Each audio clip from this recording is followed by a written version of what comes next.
Hey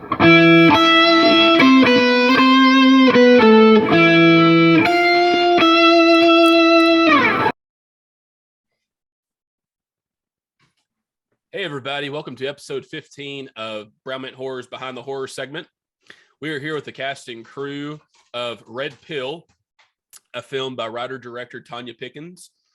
She did a phenomenal job. This is one you're definitely going to want to check out. We're joined with part of her crew here, Miss Catherine Curtin and Jacob Flaherty.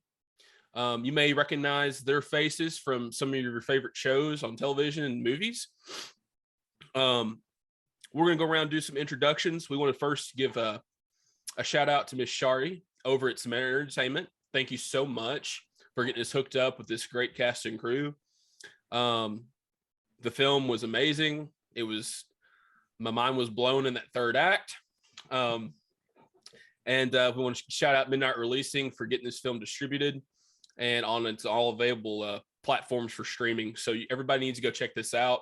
We'll have links in the show notes below after the end of this. So without further ado, we'll give Miss Tonya Pinkins the floor first. If you'll introduce yourself and we'll just go around and you can say how you got this started and we'll take it from there. Okay. Sure. Thank you for having me, Jesse. Very excited to talk to you and your audience about Red Pill, which, the funny thing is, Kathy and I was telling Kathy I wanted to make a movie in 2019, and she said, well, I know some people and I know some producers and it takes a long time for people to read things. Sometimes you have to give them about 6 months before they'll get around to reading it. And I was like, okay, I'm thinking about that. And then like 6 months later, I was like, hey, Kathy, I'm making that movie. Are you available? Can we do it? She's like, what do you mean you're making the movie? I'm like, yeah, I'm just going to make it. I don't really want to wait 6 months for somebody to read it and tell me whether they like it and what they want me to change about it. I'm just going to make the movie. And that's good because you got your movie made, not somebody else's fingers in it. Yes. Yeah, exactly. I like that. Awesome. Well, thank you. It's good that you're here. Miss Tonya, for anybody who doesn't know who Miss Tonya Pinkins is, obviously she was the writer and director of Red Pill, the film we're talking about tonight, but she also played some parts in some known films and TV, such as Gotham, Fear the Walking Dead. No, I don't think anybody knows what that show is. And also the Disney film Enchanted, which I grew up on horror. My wife, she grew up on Disney. It's so funny. I grew up on horror. She grew up on Disney. So she's like, have you ever seen, she asked me this morning, she's like, you ever seen Lion King 2? And I'm like, Simba's Pride? I was like, I guess. I mean, I think what did it in for me, not getting into Disney, I know we're like, Tell her Simba's in Red Pill. Tell her Simba's in Red Pill. Right. I know we're talking about Red Pill here, but I know the exact moment when I was a kid where Disney I appreciate Disney now. It just wasn't for me back then. One Christmas, my brother and I both got VHS tapes for Christmas. I got Disney's The Great Mouse Detective, and he got Steven Spielberg's Hook. I watched the crap out of that Hook movie. All-star cast, Robin Williams, directed by Steven Spielberg. I mean, it was phenomenal. It doesn't get as much love back then. It actually kind of tanked at the box office, but now it's becoming a cult classic. But anyways, that's my story about Disney there. So, and let's see, Tonya, we're in pre-production on The Zombie Wedding. Is that right? Yeah. Yes. Can you tell us a little bit about that? It was a play, a musical about, a regular person marrying a zombie, and they're going to get married and kind of things go a little haywire at the wedding between the zombie family and the normal family. So Joe Corcoran wrote the original script, and he and Greg D'Alessandro wrote it. They also are the head of, Greg D'Alessandro's the head of Weekly World News. And so, okay. Yeah. I like the concept of that. I could definitely get behind that. Thank you so much. We're going to move up to the top row next, Miss Kathy Curtin. I can honestly say I've never seen you before in anything. It's my first time seeing you on the screen. No, Miss Kathy comes to us from Stranger Things, Orange is the New Black, and a whole crap ton of other stuff. What, about a 20-year career, 20+ year career? Yeah, no, like 10 years. Like 10 years. This is her first year acting. Yeah, my first year acting. Red Pill, her first feature film. Yeah, that's right. Yeah. She adorned some great red lipstick in this film, and we'll get to it in a minute. Miss Kathy, tell us a little about you and how you got joined up with Miss Tonya on this. Well, I've been a fan of Tonya's for so long. I mean, I saw her in the public theater production of Carolina Change, and I just, that kind of blew me away. And then, getting to know somebody that you really are a fan of, getting to know somebody that you secretly totally like love is one of the most exciting things. And it's we had a lunch together, I guess about a year or so ago, and it was such a lovely lunch. And I thought, oh my gosh, I've really made it. I've really gotten somewhere because I'm having lunch with like one of my idols. And so that's no pressure, Tonya. Yeah. Man, we'll get into the psychology of Red Pill in a little bit. The psyche and the genius that is Tonya Pinkins of Red Pill. Exactly. No, this was I read an article about the film because I was like, well, what are other people saying, and somebody had mentioned Get Out, kind of like a version of Get Out, but that's one aspect of it, but there's so much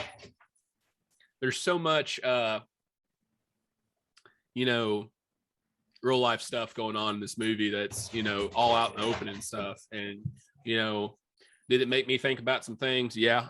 And I think that's what Miss Tonya designed the film to do for a lot of folks. My dog's going nuts right now.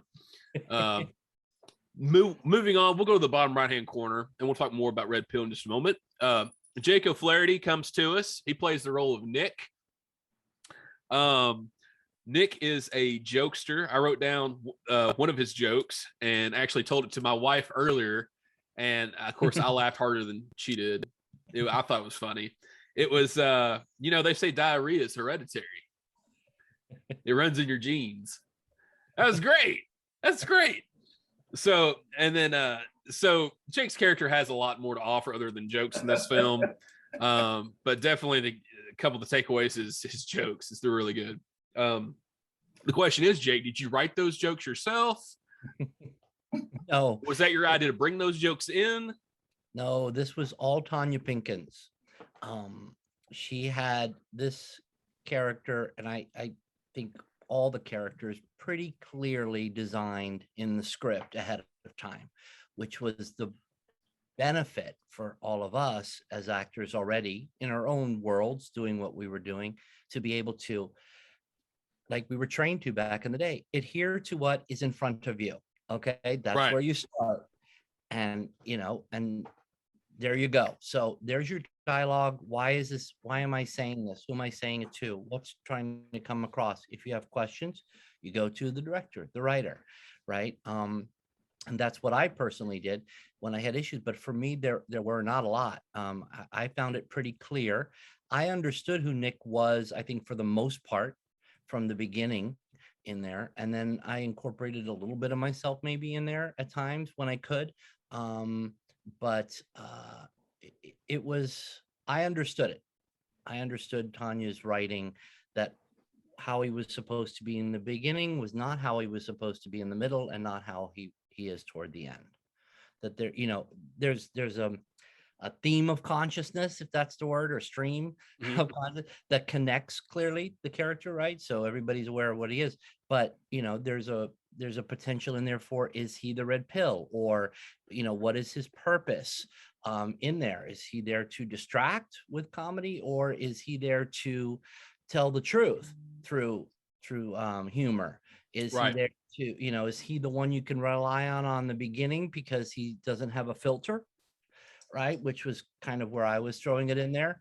And so, let's make the audience trust the white guy right from the beginning, which is, not exactly, perhaps how it was supposed to go, but yeah, those white folks, man. Yeah, watch it. I'm telling but I'd read the whole play a few times anyway, so and asked Tonya a few questions, so I understood in my mind where I was going to go, and I had trust and faith in Tonya that if I got too far off track, she would just bring me back in, and that's how it went for me. It was an amazing experience. It wasn't just fun, but I got to be an actor and work with amazing actors like Kathy and Ruben, all these people who have been series regulars on really huge popular shows. I mean, Jake, that's a great segue. Jake's trying to segue for us right into his resume here. No, Jake does come to us from CSI New York, 911 Lone Star, Shameless. Any of those particularly your favorite that you'd worked on? Or I really enjoyed working on Shameless because all my scenes were with William H. Macy and Luis Guzman. Nice. Yeah, I played a mutual friend of theirs from back in the drug running days. So that was a lot of fun. A lot of the scenes got cut, but that's the way it works. You know what I'm saying? It doesn't take away from, my experience and the fun, and just. They didn't have Jake telling jokes in Shameless is what it was. They did not. They really, the director in that particular one, Mr. McDonald, is from Ireland, but lives in England. And he asked me if I would do it with a slight Irish accent, which I did, and just keep that through the scenes. Part of the Boston Southie neighborhood thing, I think. Yeah. And then, the morning started with, Bill Macy saying, Jake, you, me, and Louise, let's just jump in a van and drive around while we say our lines in a van. Oh, that sounds great. Yeah. So where do you get that kind of an experience, right? That's William H. Macy. What the? Right. And then when we're done, we're getting the van, we're all off book 100%. And then he pulls out his little ukulele and ding, ding, ding, ding, ding. And he's just, playing songs and stuff. And I'm just watching, like, Jake, don't forget, you got to get over there and do a scene here in a minute. Okay. Right. Like, well, I just bought a house back in Vermont, and and they just regale you with stories. And I love that part of the business as well. The work is important, and that's what you're there for. But for me, I find the joy in the journey working with these people, with actors. I love it. I look forward to all of it.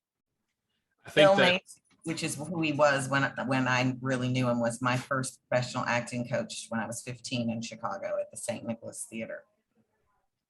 Wow. He and John Mahoney were in the class together. It was John Mahoney's first acting class coming. Oh, wow. Incredible. I love it. This is Jesse. This is what I love. And the longer you work in this town, which can be LA, New York, Chicago, all of it. Hey, Nashville's getting, I think we're getting a film studio out in Hendersonville, I think. I know Tamara Trexler, and she's on the board out there, and she's doing a great job getting more and more production out into Nashville. But, we all are connected, and then, through that 6 degrees kind of situation, and we're still fans of each other, just like you heard from Kathy earlier. We don't lose that aspect of the journey. We're fans of each other and each other's work and what we've done and who we've worked for. And then we get to share really great stories that connect us, how we started and how we struggled and how we survived and how we kept going. Right. And it's hard to explain to people who are not part of this village of kindred spirits, right? Because not all occupations have this type of stream of consciousness again, that's constantly happening. But it's pretty amazing. Tell you what, guys, one of the reasons why we kind of settled on highlighting and championing indie films is because of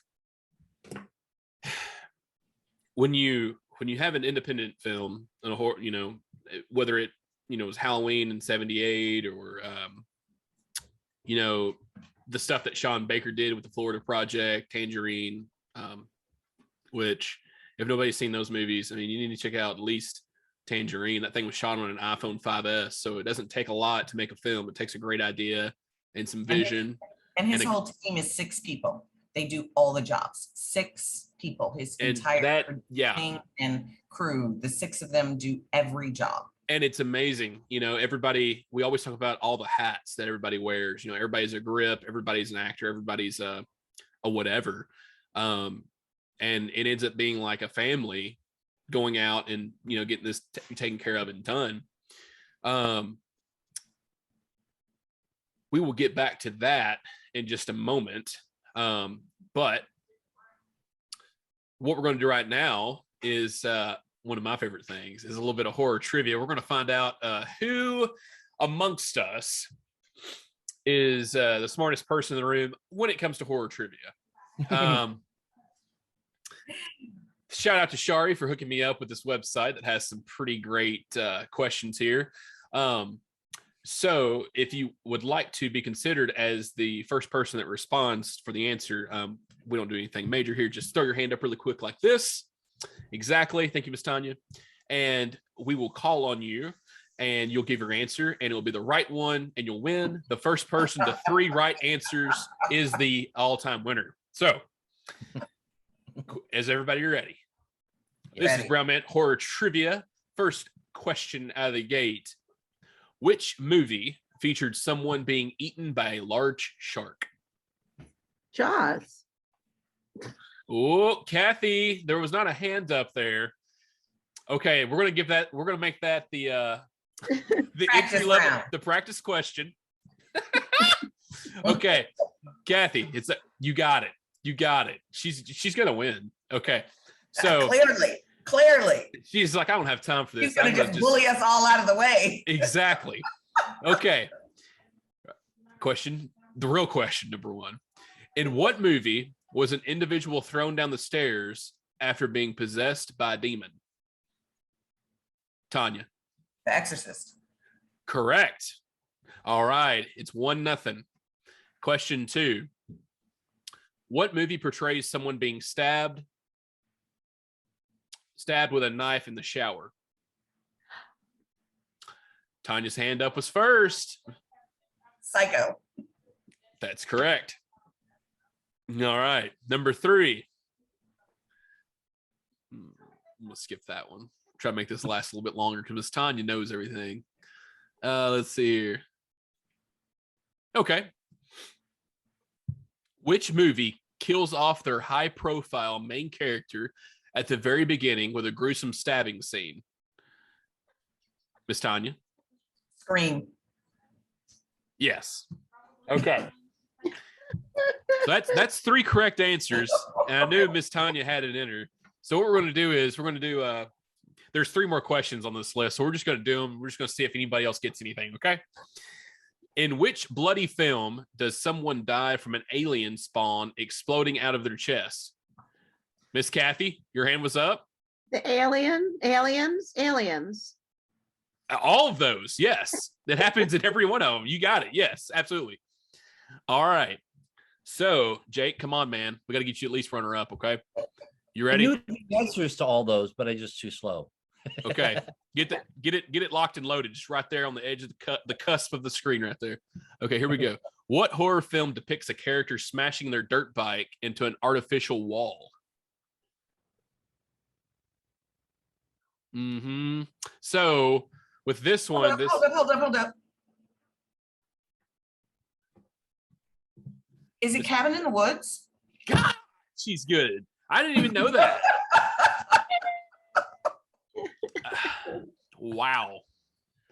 Okay, let's what film showcases death by strangulation with a clothesline in the shower?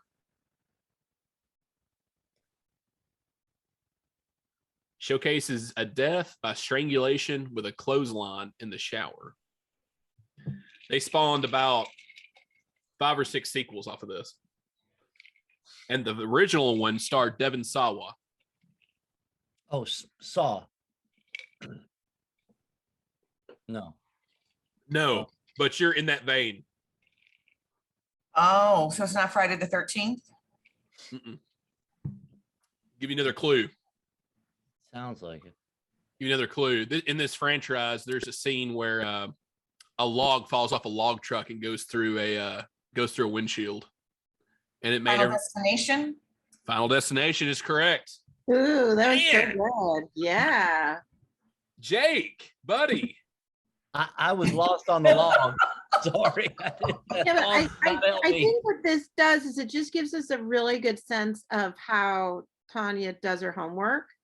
Because I bet you know, like there's a lot more horror films that, Oh my God. you know, I that, love horror films. I can know. watch 2 or 3 a day. I really love yeah. it. But I mean, I think that that's also you doing your homework and you knowing the genre. And Right. so I think that's what we're really talking about here, you know? Right And, on. yeah, it's pretty cool. I mean, I think that's why your film is so resonant, because you're doing what you know. She knows she knows her audience. Yes. And she Oh, knows yeah. she knows her ship, you know. And I like to F with my audience. I like to play with what their expectations are and go, sorry, you don't get what you thought. Yeah. Yeah, because I saw Red Pill going a little differently than it turned out, to be honest. Before we get into talking about the film, and I wrote down some I made some notes here of just certain things that I wanted to bring up. And has anybody watched anything recently that's kind of, you know, spooked them? Anything that was like, holy cow, this is good. It doesn't have to be horror, just film in general. Anybody watched anything good lately? Well, I watched the new Ghostbusters last night. Sorry, T. That was it good? It was really, really fun. And I have a 15-year-old, and it was a really good message. And it was a really fun, wonderful film. And there's a young girl who's like 10 years old, and she's the lead. She's the star. I heard about it. I have not watched it yet, but I've heard So much great fun. things about it. You know what? You and your wife should, like, on a Friday night, you should curl up and watch it. That's what it's for, you know? Yeah. And with some popcorn. It's really fun. And We just had popcorn and Coke earlier. We watched Sister Wives. I don't know if you guys ever watched that, but that can be pretty scary sometimes. Yeah. Oh, yeah. And that made me go to The Descent, the original Descent. I thought they didn't need to be monsters, just those women together. That was scary enough. Yeah. Just throw it on TLC, and you got all kinds of stuff on there. I tell you what, just one that I've watched recently that I enjoyed. I started keeping a list because of everything that I've been kind of digesting. I watched what was that?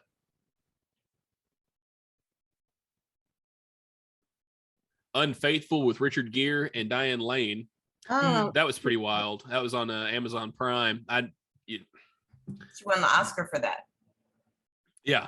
So what's crazy is like, and once again, that's an ending I didn't see coming, and they just kind of, you know, I guess at the end they're just like, we'll figure it out, and we'll take it day by day, you know. But it's, you know, and this kind of, you know, this kind of goes to your film, is telling you, you know, had those two people been other people, I don't know if that would have played out the same. What do you think? Of course, they had to be who they were. Right. You know, he's, you know, a high-ranking entrepreneur. You know, she's all about, you know, doing these fundraisers and stuff like that. So they're both prominent people. And at the end, they're parked in front of the police department, and they're like, you know, we'll just go to Mexico. We'll just figure, you know, he's like, oh, that sounds great. And then the movie, and then it pans out, shows them in front of the police station, and then the movie ends. And it's like, man, they could have just like, I don't know, crazy folks. But yeah, Unfaithful. Everybody check it out. What about you, Jake? Have you watched anything good recently?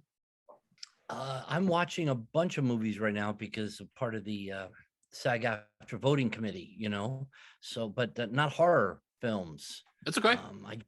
Okay. You know, Don't Look Up. That's pretty scary to me, even though I think it's supposed to be. Can we talk about that? Because a friend of mine told me, I called a friend. She's watching it. She's like, oh my God, we're watching the best movie. It's just so delightful. It's so fun. I'm having the time of my life. I have to watch it. So on that recommendation, I started watching it. Within 2 minutes, I was in horror. I was like, there is nothing funny in this movie. This movie is so real. It's terrifying. And she was like, but it gets us so perfectly. Our stupidity. I said, and is that a good thing? Is terrifying to me. I can't laugh at our stupidity. I don't laugh at that. Yeah.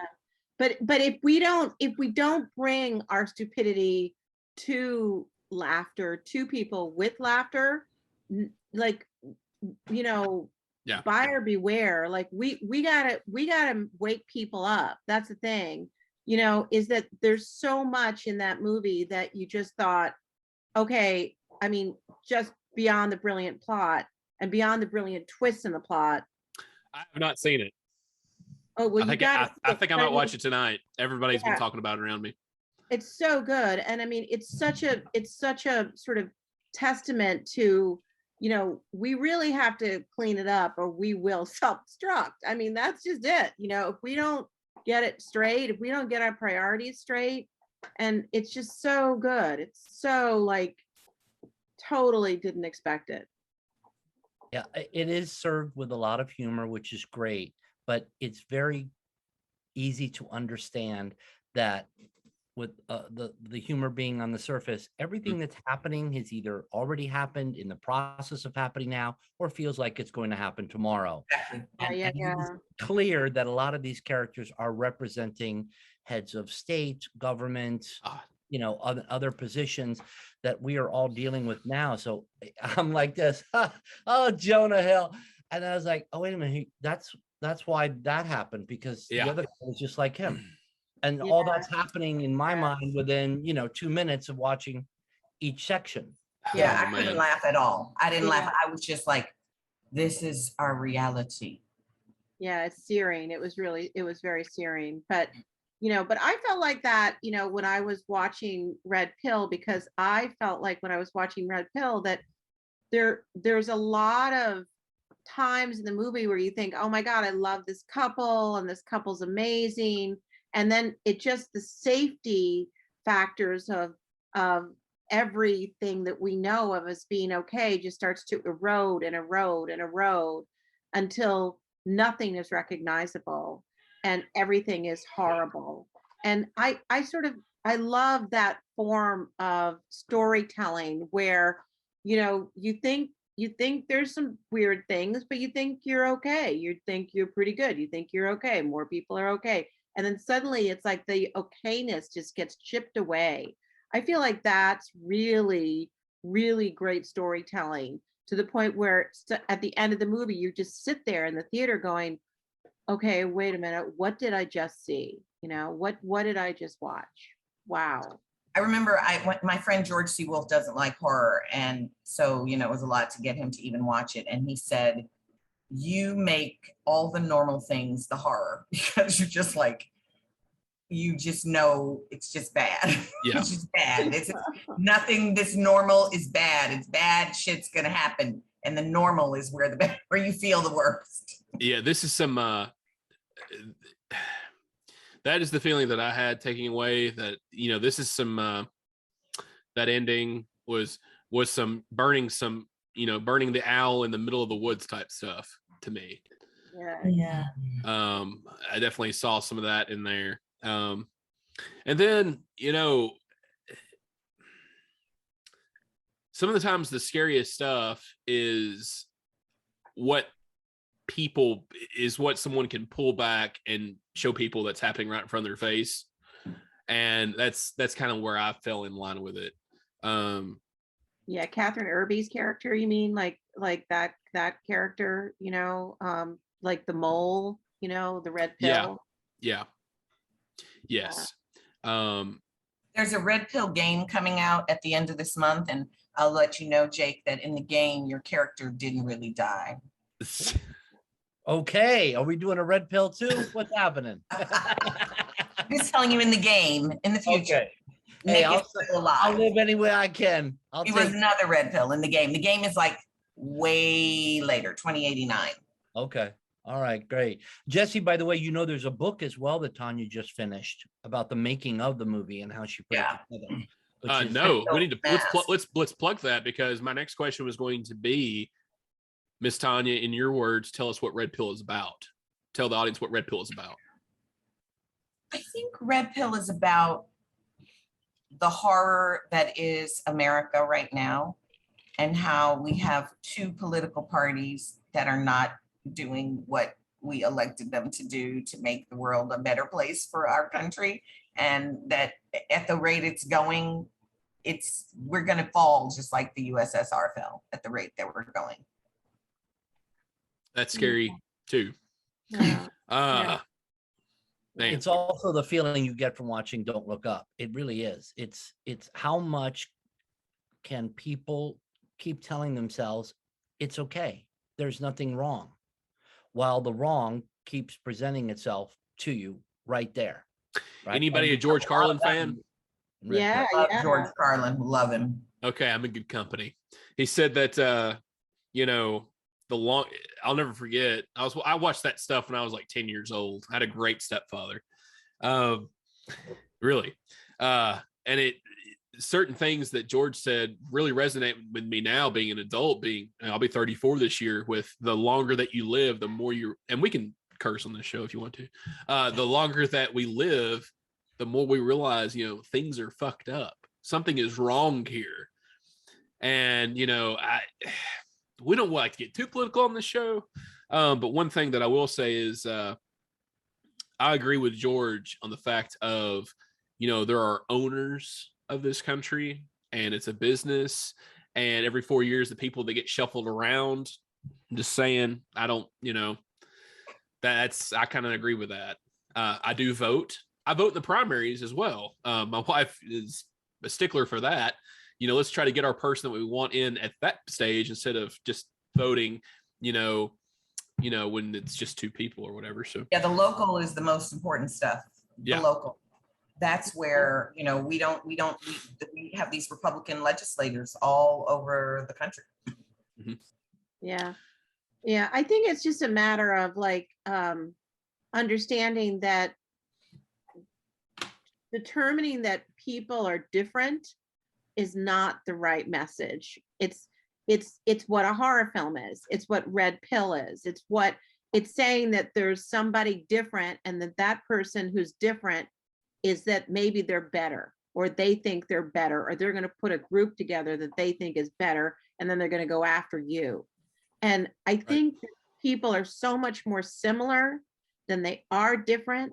And if we understood how much more similar we were to each other, and that really all of us want very similar stuff, and that the political machines are really, in a way, blocking just getting some good work done and making people's lives better.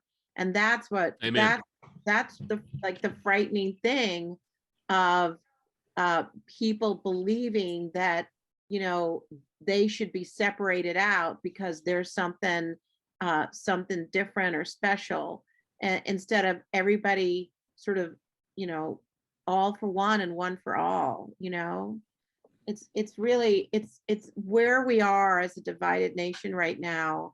I think that was something that I really felt like Red Pill, because, you know, it came out around the election time, and I just really felt like what it was really speaking to for me was the division, and the fact that this division is sickening, and that it's causing vicious, really low, disgusting, horrible action on people's behalf, rather than everybody seeing that we belong, acting as one, you know, out of the many, one, and that would make us so much stronger. And right now we're just a bunch of divided. Everybody's divided. The divided are divided. The divided are divided by the divided. And there's really important stuff going down. And I love that about Red Pill. I love that about this movie, is that at times you felt like you were entering like a nightmare, like a dream, like it's not really happening, like this is a fantasy, and this couldn't really be real.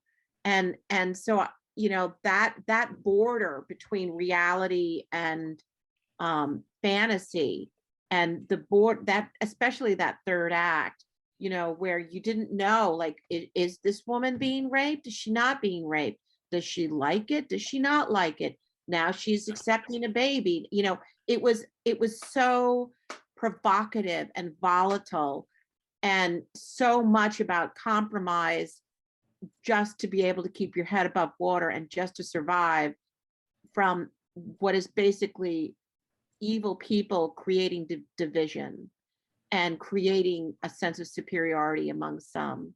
And I think that is so key to what we have to be careful of right now as a nation. And we really have to be on the alert. Like everybody said, this is happening. It's happening right now. We need to get the people that are at the far extremes to like just quiet down and come to a place where we can all understand that we all want so much more of the similar things than we want different things.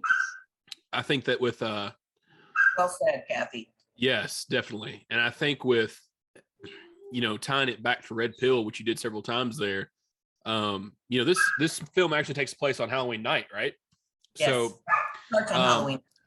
What better night, day, you know, holiday, American holiday for it to take place on,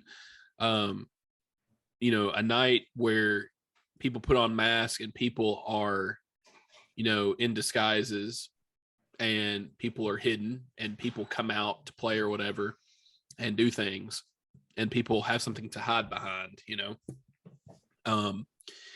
With it being on Halloween night, you mentioned Kathy, a dream. There was a scene in the film where Miss Tonya is asleep and she has this dream of like all these people dressed. It's the party of the home, of this get together, and they're all dressed up in lions masks. And that's, you know, that's from an Aesop's fable. Yeah, unpack that for us real quick if you don't mind. So there's this Aesop's fable about the donkey in the lion skin, and this donkey wanted to be respected in the jungle, but it's a donkey. And so one day it finds a lion's skin in the forest, and it puts it on and goes around scaring everybody. And then it's enjoying scaring everybody so much that he decides to roar, but he's a donkey, so the roar comes out as a bray. And everybody knows it's a donkey, and the elephant, you know, trumpets, you know, shut up, you little donkey.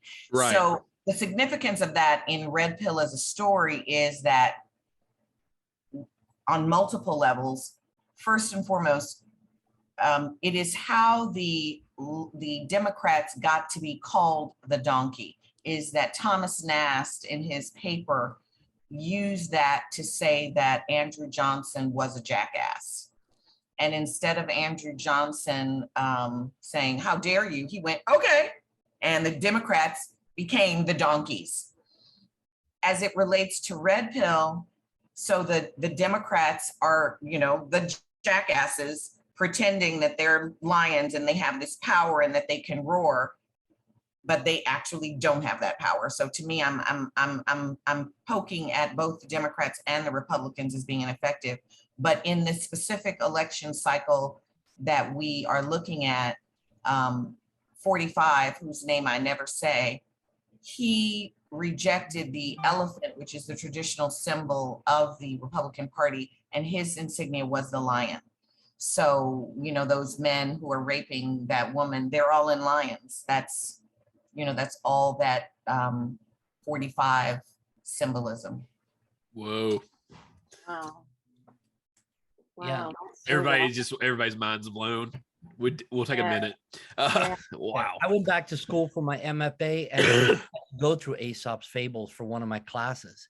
And in more than one, I was like, wait a minute, this reminds me of, and I started going back. I said, because I didn't know that when I was doing the film. It occurred to me after. There's a lot of reasons to watch this film more than one time, Jesse. Yeah. It's very intellectual. There's a lot of some really very intellectual, philosophical, political. Right. When we typically what I do is being able to unpack, certain themes of films with you guys as we talk and with directors and actors and stuff like that. I'll watch the film, have these conversations, and then I'll have to watch it again with I'll just plug Johnny, the last one that we did with John Charles Gerald, unpacking the story of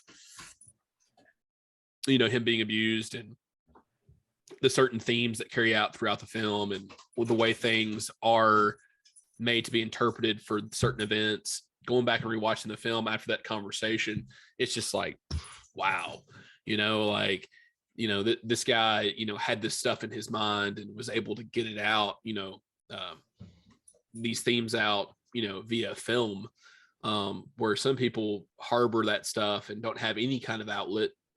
And, I don't, who knows what happens to them, but, well, the Austrian sculptor Egon Wehner, he was a sculptor who escaped the Holocaust, and one of the things he wrote and said is that the only appropriate response to abuse is creativity. Yeah, I can believe that, and I can understand that. And for me, I felt like I knew how the election of 2020 was going to go, and I knew how 2016 was going to go, and people treated me with such contempt around the fact that I knew 45 was going to win, that it was very abusive. Like, people would roll their eyes like, I thought you were smart. How could you be so stupid as to think he's going to win? And I'm thinking, how could you be so stupid as to not know he's going to win? And so it was like I gained 10 pounds literally during that 2016 election because I was so terrified that people didn't see the obvious of that. Yeah. And here we are. Right. Yeah. About to become 47. 45 is about to become 47. No, that may not be true. I mean, we'll see. New York. We'll need an act of God. Short of an act of God. That's the Southern District of New York is a very stalwart institution that seeks justice and Jake's like, yes, I don't know about that. Yeah, well, I mean, Spain's is not playing, but remember that 45 knows everybody's skeletons. Okay. Yeah, but the Southern District of New York, I think that they have a chance because, New Yorkers, they're such dogs with a bone, that I feel like that a lot of truth is going to come out, and it's whether or not the truth gets to all the people in a way. You can indict him and prison him. The reason he announced his run after Tish did that is because he's taking the position legally that even when you are running, that you cannot be prosecuted. So that is why the announcement has come so early. So that's the legal argument they're going to make. And remember that the law is all arguable. So he's got the court. They're going to claim that none of those suits can go forward against someone in the midst of a presidential campaign. I want to film Tonya. I think the real question, though, like a get out, election film type thing, about political powers or something like that. Well, isn't that interesting, Jesse? Because Red Pill has so much of that in there, and the horror genre that we've come to expect for so many years has now slowly, through the independent department of horror film, has now, like you said, started to include politics, systemic racism, abuse, physical, sexual of nature, psychological, and incorporating all these other facets of scary parts of the world and putting them through a horror genre lens. And yet people are able to handle it almost better. I think at some point they're coming and expecting it, but it's not, an arrow through the eye that No, terrifies there's them and no. leaves them with it. We did have an arrow through the eye. I know I Yes, put that in there for a reason. great scene. Everybody's Great. like, I loved him so much. And I'm like, yeah, that's why he had to die. Hey, let me ask you this, Tonya. Was there were the red cardinals that were throughout this film? Was there any significance to that? Absolutely. Red, the cardinal is the state bird of Virginia, which is where the film was supposed to have taken place. And the little birdie told me there's surveillance. These women are part of a cult. They communicate. I'm playing with all of the sort of visceral, primal aspect of cults. So they communicate with these birds. Those birds are also part of their surveillance, communicating with them, letting them know where they are, what's going on. Everybody needs to go watch this flick. It's everybody needs to set aside an hour and 24 minutes and check out Red Pill. Watch this conversation and then watch it.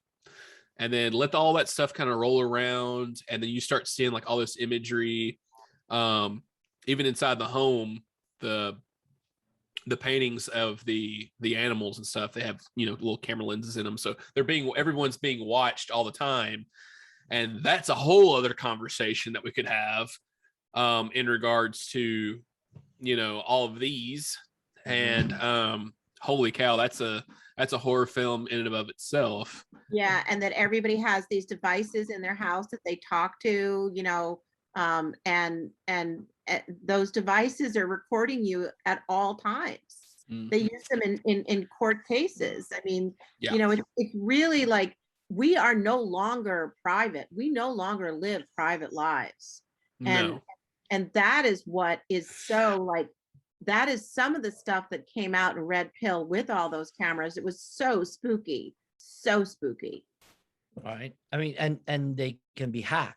I just saw on a clip that came on my phone, and the woman's posting it. Her son's at home by himself. He's around 13 years old, 14. And somebody hacked into the camera system, and they're asking him questions and talking to him. An adult man is talking to her son home alone. Mm-hmm. He is not somebody who has ever been part of that home. He hacked into that system and is scanning. However, that's the reason we don't have them in our house. Is my wife is like, that whole story right there. It's happened so many times before that's the reason why we don't have these cameras in our house. It's just, Yeah, I agree. Or Alexa. I don't have Alexa. No, none of that. I don't have any of that in my home. I don't want any of it. The smartphone's enough. I mean, yeah, it's bad enough. Yeah. Tracking all the algorithms of everything we stay on, for how long we stay on it, every ad we check. Tracking eye movement, where did your eyes linger longer, so that now they're going to start, like, your eye movement may not mean what they think it means, but they're going to use that your eye went there to now start feeding you things that your eye went to. Yeah. Oh yeah. One of the ways that you can break the algorithm is every once in a while, look for a search in your phone that is the exact opposite of like anything you ever wanted to search for. And that'll try to do that at least once a day, so that the algorithm has to constantly reset and it can't get a beat on you. Kathy's Googling like how to be super uncool. Yeah, I do not how to be lame. I do not want to be I do not want to be a part of anybody's program. I'm like, I spent a half an hour on a Sunday morning this morning going through. If you go deep into Google, you can uncheck all of the things that you get sent. You can uncheck all of the categories that they think you might be interested in. You can refuse to be sent. I was looking at my phone earlier today, and a green microphone popped up at the very top and like was flashing. And I'm like, what is that even about? Wow. Yeah, it's strange. It's happened to me a couple times, and I don't understand. Is somebody watching me right now? Am I being recorded right now? What happened? Why is that happening? Wow.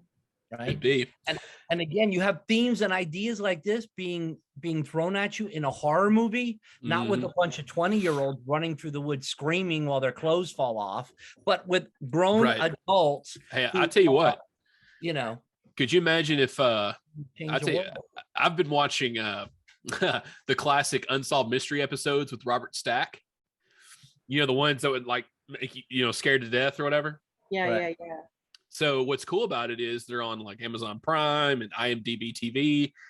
And since they got re-released for streaming, I don't know if anybody's watched any of the episodes, but they've also updated the updates, or they've updated every story. So if there's been updates to those stories that were unsolved, they've updated them.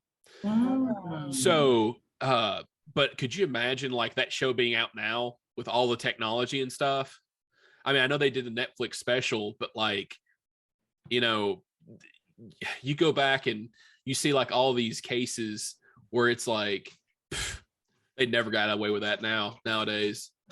But like, oh man, it's crazy. But we're watching a show called Unbelievable on Netflix. Have you guys watched that? No.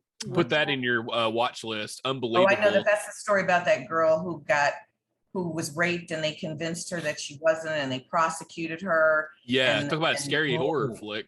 I mean, really horrible. And it turned out she really was raped, but they had their ideas of how a person who gets raped acts were wrong. And they literally prosecuted her and said she was making a false allegation. It was really a terrible story. Is that the one with she was on Nurse Jackie? She played the other Toni Collette in it from Toni and she was Meredith the mom. Cooper. Yeah, those two are phenomenal together too. Really, great show, almost as good as Orange is the New Black.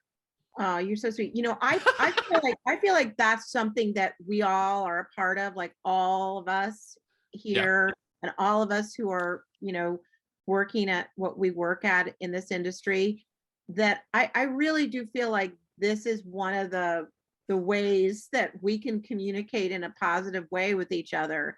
You know, like did anybody see Dope Sick? You know, I thought that was amazing on the opioid crisis in America. And like what was really happening with the Sacklers. I mean, they're just basically big drug pushers. You know, there's not, you know, you guys see Dope Sick, but I saw The Crime of the Century, which also talks about all that stuff. Yeah. And I mean, it's like you got guys in prison for low-level marijuana offenses, and then you have the Sacklers making billions of dollars, you know, pushing all that opioids. money. Yeah.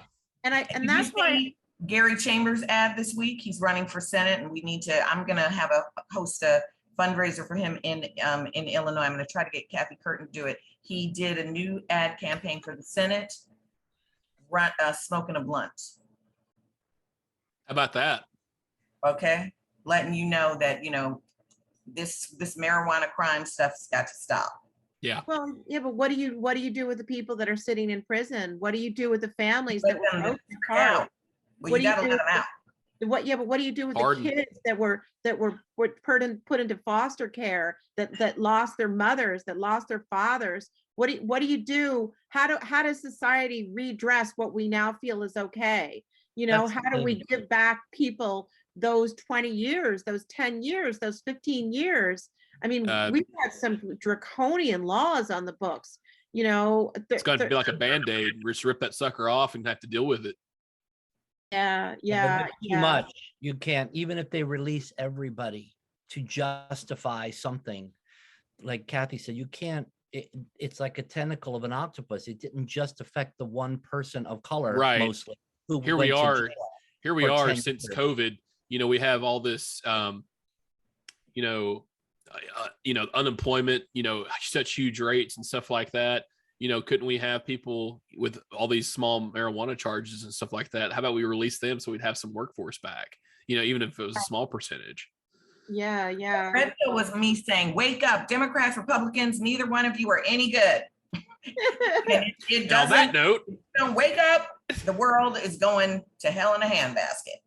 Well, I mean, we just need to know to just stop fighting and tell the truth and look in each other's eyes and have some integrity and get some good things on the books that we all can agree on. Like, right. We all do need better roads. I would like to drive on some better roads, and all of those roads could have really good people employed to help build them. I would like to know that my vote counts when I cast my vote. There's just very simple stuff that we can all agree on. So what is the problem here?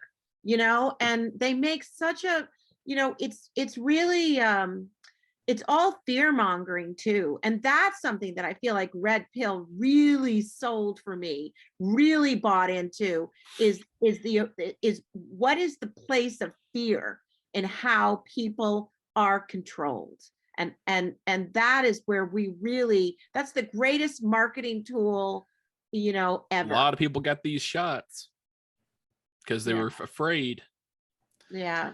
Well, but there's a lot of people dying too. Red Pill is going to be screening in the multiverse on February 5th. And so if you have an Oculus, even if you don't have an Oculus, you can do it in your PC. You can go to Altspace VR, and on February 5th at 7:30 p.m. in the Harlem Film House, there will be a screening.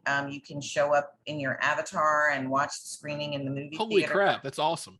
We're going to have a talk back after. I'll be selling books. There'll be wearables, so people will be able to wear masks. And, you know, the masks that the Red Pill women wear, we're turning those into wearables, and the Lions masks and Red Pill clothing. And people will be able to buy that both virtually and in the real world on the Red Pill site. So I'm going to have to go because I have to go have a meeting about our Red Pill screening in VR.